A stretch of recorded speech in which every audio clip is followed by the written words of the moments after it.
place where I think we don't want to do it is in church, right? We want to say, well, we've been doing this for 95 years, so we must continue to do it Yep. exactly this way for another 95 years. We are back for one more episode of The Word Made Fresh. This season, don't worry, this is the grand finale of the season, episode 216, I think, if you're Wow. counting. And we're going to talk about this Sunday's text. It's the final Sunday in June, which means it is Pride Sunday at Riverside. It is the Pride March in New York. It is the anniversary of the Stonewall Rebellion down in Mm, Christopher Street, New York City. And so all that's in the water, and then Reverend Thorne, you're back in the pulpit. We haven't had you I for a am. couple of weeks now. We've had That's guests and right. guests, and you were there a Yes. minute ago, but then Jabe. So it'll be good to hear you. Pride Sunday, Jeremiah 36. We're burning some scrolls, Burning some scrolls and rewriting some and scrolls. rewriting. Let's not That forget. is So my focus. when people burn your history, you just gotta write it down Just again. gotta That's write a it again. yeah. That's right. How are you holding a text like this from Jeremiah and Pride Sunday, and the fact that you preached this text like just 6 months ago, back in November? So there's a lot That's going right. on with a That's sermon that's probably right. still echoing somewhere in there, but then obviously a fresh moment for today. Yeah, and I can't even quite remember what I preached back in November, but I think it was something about the violence of the king's knife, just kind of cutting those slices off and throwing them in the fire. What's jumping out for me this time around is what's going on in our nation, what's going on for LGBTQ plus siblings, and also what I think is always going on in our human dynamics in the church and in the world. As you said at the top, the erasure, the silencing, the shaming, the judgment, the stomping on, the burning of people and their stories and their hopes and their dreams, um, and the call from God to write it again. Um, we have to do it again. And I don't remember who the person was that said, freedom isn't given to us every generation. We have to continuously fight for it. Um, I don't know if it was a poet or someone in the civil rights struggle, but I'm reminded of that, that we don't win uh, support and rights for a queer community one time. We have to keep, every generation has to, put that stake in the ground again. And it's all marginalized groups, and it's also just human beings who are wanting other human beings to be treated justly. I mean, the fact that we're out in the street on No King's Day saying that children should not be taken from their parents is absolutely ridiculous. And I think, yes, we are shocked and yes, we are surprised, but I think our elders would tell us, it's another generation, so we've got to do this work again. And it's the reason why we have a pride parade every year, because we don't assume, and it's been proven in the last few months in particular, that this is once and for all done. Write it Yeah. again, do it again, say it again. It was Coretta Scott King who Thank you're you. thinking of. Struggle is a never-ending process. Freedom is never really won. You earn it and win it in every generation. There you go. Thank you, Yeah. Miss Coretta. I was thinking, I don't know, I was thinking Toni Morrison or probably some man. So I'm glad to know that it was the other king, The other king. There we Coretta go. Scott. Love It's it. interesting thinking about this text, and I know we're both vaguely remembering the sermon you preached in November. It's there on the internet. We could go watch it if we're really wanting to. But I just Yeah. love that was like mid late November, and here we are late June. Yeah. The first time you preached this would have been just after the election. Trump Right. wasn't even in office, and Right. now. What sort of histories have we seen scratched out of the Oh my book? What goodness. sort of erasures of just the history, and then what sort of disappearings of the people have we seen? So this same text, just 6 months apart, is chilling in the Yeah. difference it brings us to. Oh, Right. Right. Right. You're right about that. I mean, the erasure of the Enola Gay, a ship, right? That we're not going to talk about anymore because the last word in it is gay. I mean, that's so childish. It's so ridiculous, and it's laughable. I think what is painful and frightening and chilling is the erasure of the people, of course. Yeah. I Oh mean, the yeah. websites that have just scrubbed the histories, the first, the people who've done extraordinary things against extraordinary odds. That is the heartbreak. And what I love about our holy text is that there is also planted in there the seeds for hope and joy and encouragement. And I imagine, my metaphors are always dance related. And so, I just imagine a dancer at a bar. I remember the first time I had to do um, a step called a rond de jambe. It just means a circle of the leg. So you're literally holding your leg up at a 90-degree angle and you're making these circles. And as you might imagine, after a few, your thigh starts to burn, right? It starts to get very electrified because you're holding all that weight and you're having to move, and the teacher is saying, "Don't put your leg down," right? And if you put your leg down, we're going to have to start again. But then you get to a place where it's not difficult anymore, and it's not difficult anymore because you've done it again, and you've done it again, and you've done it again, um, and there's a confidence and a pride in that, getting to a place where you're strong enough to do it again. Yes, it is heartbreaking to have to remind people of the humanity of folks we love, our siblings, our people in our family who are trans or gender nonconforming or fluid or whatever. To say that people get to be who they are, I don't want to have to say that again. But with each repetition, I think we get stronger. I think the community gets stronger. And I hope the folks that we are out there um, loving on and supporting, feel that love in a way that empowers and strengthens them. Because this is what we do. I think this is part of our faith walk. Um, to shield one another, to lift up one another, to remind one another, to do it again, so that the folks who are trying to burn us and destroy us and erase us, that they don't get the last word. Yeah. Yeah. I find it interesting thinking about this text and just the story, which we talked about before. Mm, King erases this thing. Jeremiah is told to write it down again, yeah, and the reality that he might not write it verbatim the way it was. And to me, yeah, I don't know what it is, but there's something there about like the repetition includes evolution. And we yes, might be scared of yeah, that, but or we yeah, could actually embrace that. Maybe the things we remember are the things that are most essential, and the things we forget, well, maybe they weren't quite as essential for this moment or the next yeah. moment. And can we be okay with it not being an exact photocopy of what it was, but the spirit of it carried forward for what we need it to be now? Right. That is gorgeous. I think that we are. I mean, we do that in our everyday life because the way I would do a rond de jambe now would be very different from the way I did it at 7 when I was first learning to dance, and when I was 27 and when I was 37.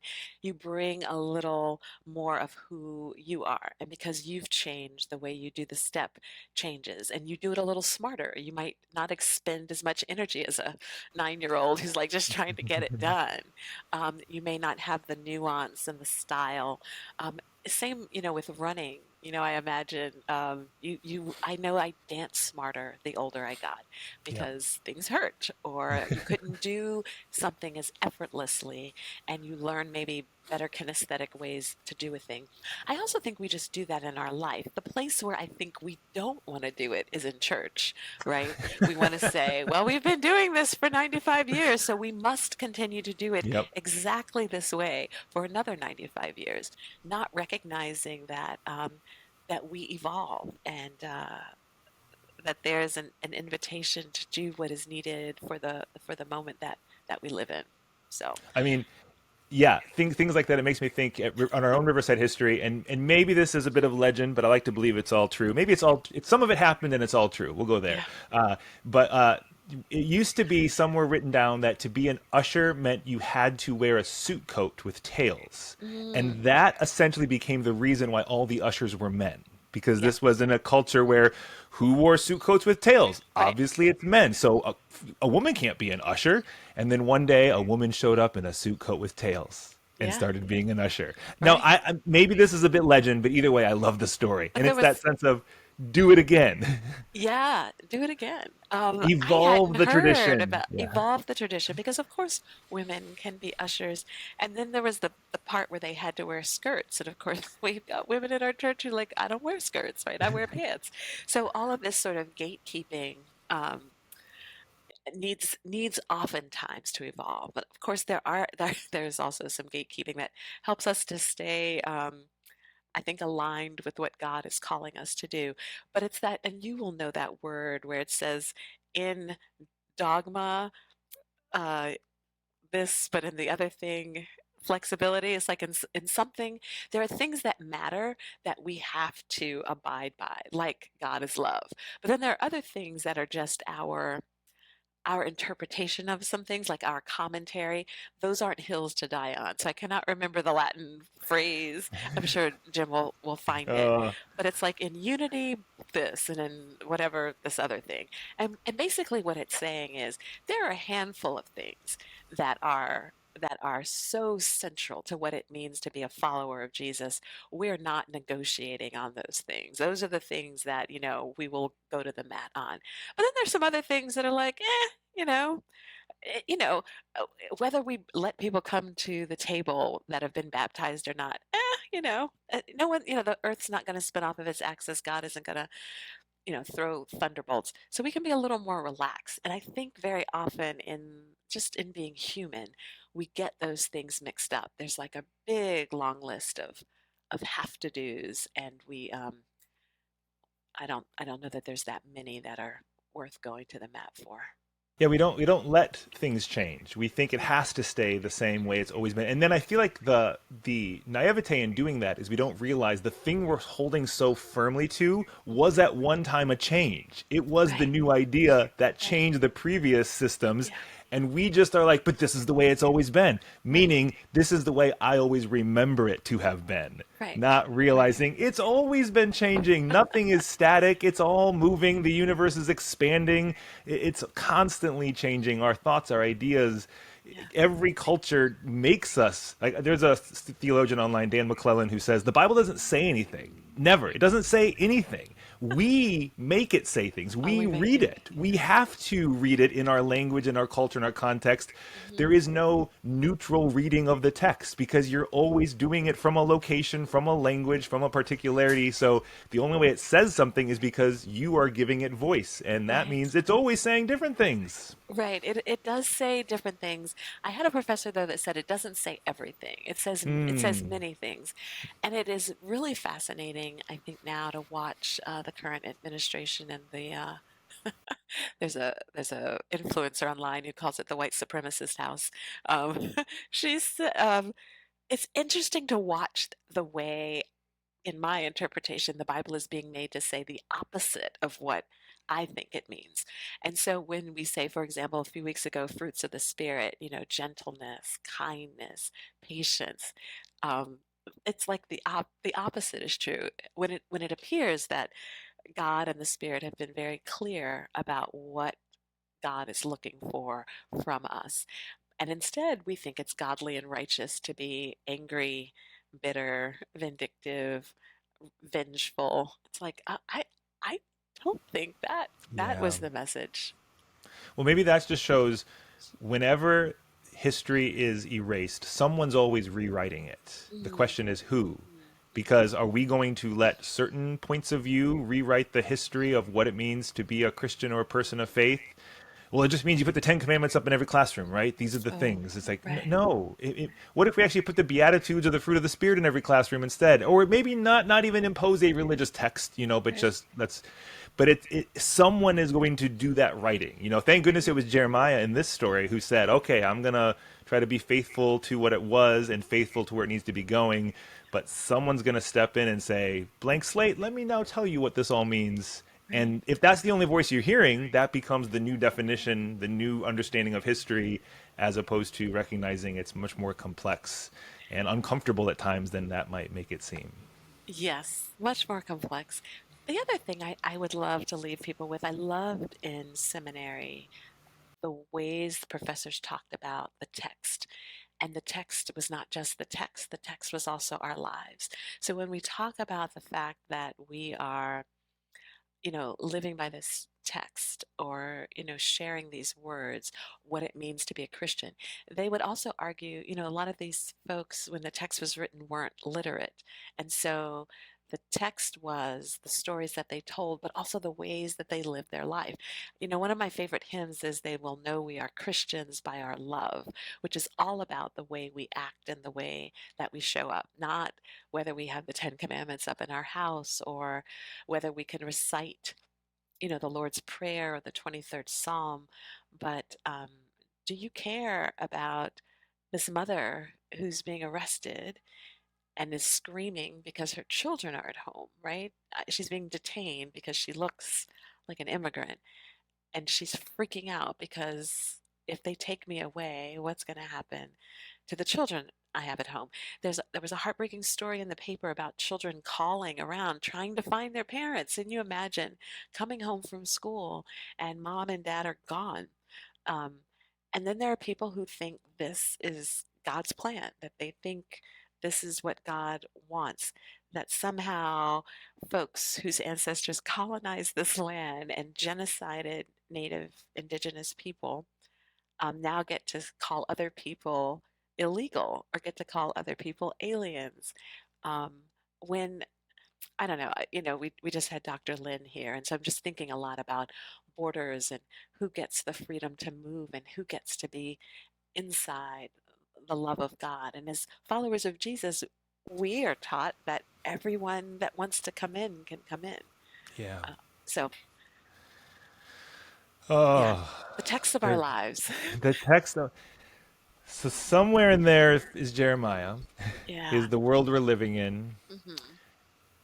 How do you preach Pride Sunday when there's just all of this still on fire? How does I Mm. mean that there's how are you going to just even blur out all the chaos to focus on this, or how are you going to bring us to the intersectionality of all of this? Is there just give all the preachers out there a little master class on how to walk that tightrope? How to walk that tightrope. Well, I don't usually like to blur out what's happening because I think our faith gives us power for hard times. So I think it is important, and I probably go back to a trope that I use a lot. I think in these difficult moments, there's always someone or some group of someones who are able to center themselves and keep it together. And that some group of us are able to carry the light, are able to write it again, are able to stand in the face of the king's violence with his penknife and keep moving forward. And that when I can't carry the light, others will carry the light for me. And that when you can't carry the light, I will carry the light for you. So I think on this Pride Sunday, it's important to remember that some of us are in an okay space, right? We are able to go out to the march, we're able to trust in God's word, we're able to write it again. To sign the petition, to do the things that helps to protect and carry the community forward. And the rest of us just are going to be carried forward. And tomorrow that might flip, right? It's why I'm grateful, that the choir is able to do what they do on a day when I might not preach well, and vice versa. It's why I think community is so important to our understanding of ourselves as people who follow Jesus, because we're not going to have good days all the time, and the world is going to not be the beloved community all the time. But you will remind me, and I will remind you, and together we will, take a step and keep writing it until until the kingdom comes. Yeah. Hmm. We need all of us. We need all the stories. We need all the successes and the things we learned from the failures. And it's almost like a pride march happening now. It's not that the struggle for queer liberation is over in Right, America or the world, right. but we can look at 50 plus years of history and see Yes. progress. And so hopefully others who are still needing progress can look at that and find hope and solidarity Right. and comfort. And then that can happen in all these spaces where injustice continues to sadly thrive. So, Yeah, but we will yeah. keep marching on. So when I think about the Pride March, it's like, we're marching, we're going to march Yeah. next year, we're going to march the year after that.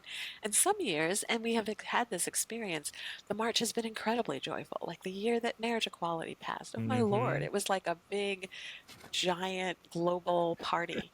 Um, and then there are years when, an extraordinary number of black trans women have been killed, or like when is it Matthew Shepard was Yep. essentially crucified on that fence, um, when the Pride March takes on a different sort of cadence and tone.